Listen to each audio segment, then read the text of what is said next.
بسم اللہ الرحمن الرحیم۔ السلام علیکم ورحمۃ اللہ وبرکاتہ۔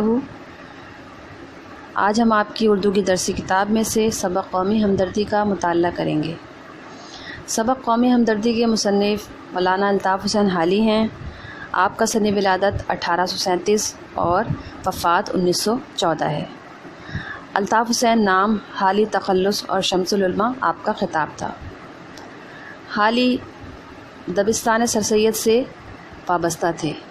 حالی نے اردو زبان کو بامقصد اور باوقار بنایا۔ انہوں نے زبان کو نکھارا، سنوارا اور اسے حسین تر بنایا۔ الطاف حسین حالی کی مشہور تصانیف میں مسدس حالی، حیات جاوید، حیات سعدی، یادگار غالب اور مقدمہ شعر و شاعری شامل ہیں۔ آپ کی درسی کتاب میں موجود یہ مضمون قومی ہمدردی میں لفظ ہم اور دردی کی وضاحت انفرادی اور اجتماعی ہمدردی دونوں معنوں میں استعمال کی گئی ہے۔ ہمدردی کی خصوصیت انسانوں اور جانوروں دونوں میں موجود ہوتی ہے۔ ہمدردی کا لفظ ہم اور درد دو فارسی کلموں سے مرکب ہے۔ درد کے معنی دکھ اور تکلیف کے ہیں اور ہم کا لفظ شرکت کے معنی دیتا ہے۔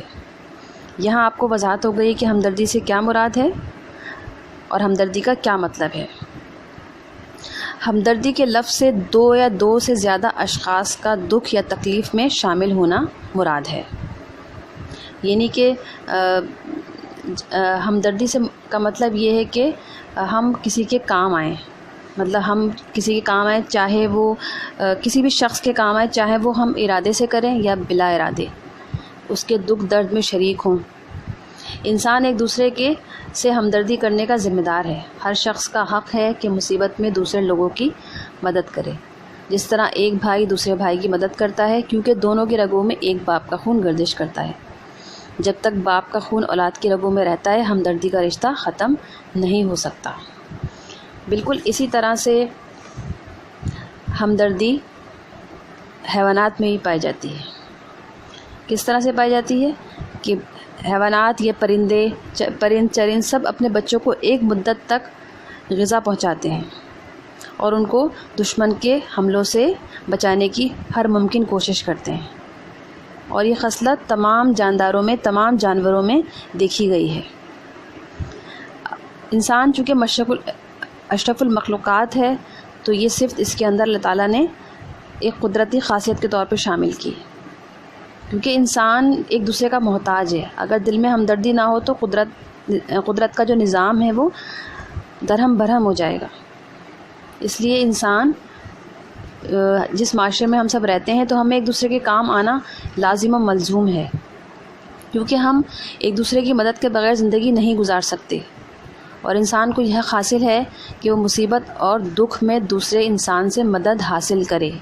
جس طرح بھائی بھائی سے ہمدردی کرتا ہے، اسی طرح سے ہمیں چاہے ہمارا کسی دوسرے انسان کے ساتھ کوئی رشتہ نہ بھی ہو، ہمیں اس کی مدد کرنی چاہیے، کیونکہ یہ درس ہمیں قرآن اور اللہ کا رسول بھی یہی درس دیتا ہے۔ تمام مسلمان چونکہ آپس میں بھائی بھائی ہیں، اس لیے ایک دوسرے کے کام آنا ایک فطری عمل ہے، اس لیے ہمیں ہر کٹھن وقت میں ایک دوسرے کے کام آنا چاہیے۔ تو یہ اللہ تعالیٰ کا ایک عطا کردہ حسین تحفہ ہے کہ اللہ تعالیٰ ہمارے رب ہمیں کہتے ہیں کہ ہم تمام مخلوقات کو ایک دوسرے کا محافظ اور سہارا اللہ تعالیٰ نے بنایا ہے ہمیں ایک دوسرے کے لیے، کہ ہم ایک دوسرے کا سہارا بنیں۔ کیونکہ اگر انسانی ہمدردی یا ہمدردی کا جذبہ نہیں ہوگا، ہم دوسرے شخص کے لیے ہمدردی کا جذبہ نہیں رکھیں گے، تو ہمارا جو دنیا کا نظام ہے وہ درہم برہم ہو کے رہ جائے گا، نفسا نفسی کا عالم ہو جائے گا، ہر شخص کو اپنی پڑی ہوگی، خود غرضی کا عالم ہوگا۔ تو اس طرح ایک معاشرہ جو ہے کمزور معاشرہ، اس طرح ایک معاشرہ جو ہے وہ کمزور ہوتا چلا جائے گا، کیونکہ ہم ایک دوسرے کے بغیر کچھ بھی نہیں ہیں۔ اور یہ قوم بھی بالکل اسی طرح سے مصنف نے مثال دی ہے کہ جس طرح جب تک ایک جڑ کی درخت ہری رہتی ہے، اس درخت کی ٹہنیاں اور پتے بھی سرسبز رہتے ہیں، لیکن جب جڑ کو پانی نہیں ملتا تو وہ سوکھ جاتی ہے اور اس کی ٹہنیاں اور پتے بھی سوکھ جاتے ہیں۔ بالکل اسی طرح اگر قوم کی جڑ سوکھ جائے تو اس کا اثر وہاں رہنے والے لوگوں پر، خاندانوں پر اور تمام افراد پر ہوتا ہے، اور قوم کی کمزوریاں اور خامیاں خاندانوں سے ہوتے ہوئے ایک ایک فرد پر آ جاتی ہیں۔ اگر قوم ترقی کی طرف رواں دواں ہوگی تو اس کا اثر ایک خاندان اور اس کے ہر فرد پر نظر آتا ہے. اور یہ کس صورت میں ممکن ہے؟ اور یہ اسی صورت میں ممکن ہے جب ہم ایک دوسرے کے کام آئیں اور ایک دوسرے کی مدد کریں. سبق کے آخر میں مصنف کہہ رہے ہیں کہ دنیا کی ترقی اور تنزلی کے اثرات جو ہیں وہ قوم کی مثبت سوچ پر منحصر ہوتے ہیں. اگر کسی قوم میں منفی سوچ رکھنے والے افراد زیادہ ہوں گے تو وہ قوم ترقی نہیں کر پائے گی. وہ قوم کیا، وہ انسان جو کہ منفی سوچ رکھتا ہے تو وہ اپنے لیے بھی کچھ نہیں کر سکتا، تو اپنی قوم کے لیے کیا کام کرے گا، کیونکہ وہ اس قابل ہی نہیں رہتا. تو یہ بزدل اور کاہل لوگوں کی سوچ ہوتی ہے قوم کو، اور یہ سوچ قوم کو زوال کی طرف لے جاتی ہے، جس کا اثر قوم کے ہر فرد اور معاشرے کے ہر شعبے میں نظر آتا ہے. اس سوچ سے دنیا میں کچھ نہیں ہوتا اور نہ کچھ ہو سکتا ہے. دوسری بات یہ ہے کہ لوگ یہ سوچیں کہ ہم سب کچھ کر سکتے ہیں. یہ سوچ قوم کو ترقی کی طرف لے جاتی ہے، جس کا اثر اس کے ہر خاندان اور ہر فرد میں نظر آتا ہے. اس سوچ نے دنیا میں حیرت انگیز مظاہر اور ترقی کو جنم دیا ہے. اس لیے دو خیالات ہیں، یہ دو قسم کے خیالات ہیں جو کہ دنیا کو تنزلی کی طرف لے جاتے ہیں اور ترقی کی طرف لے جاتے ہیں. یعنی ایک مثبت خیالات اور دوسرے منفی خیالات. اس سبق میں مصنف نے قومی ہمدردی کا تذکرہ کیا ہے. قومی ہمدردی سے مراد مصنف کی یہ ہے کہ ہمیں ایک دوسرے کے کام آنا ہے. بحیثیت ایک قوم ہمیں ایک دوسرے کی مدد کرنی ہے، کیونکہ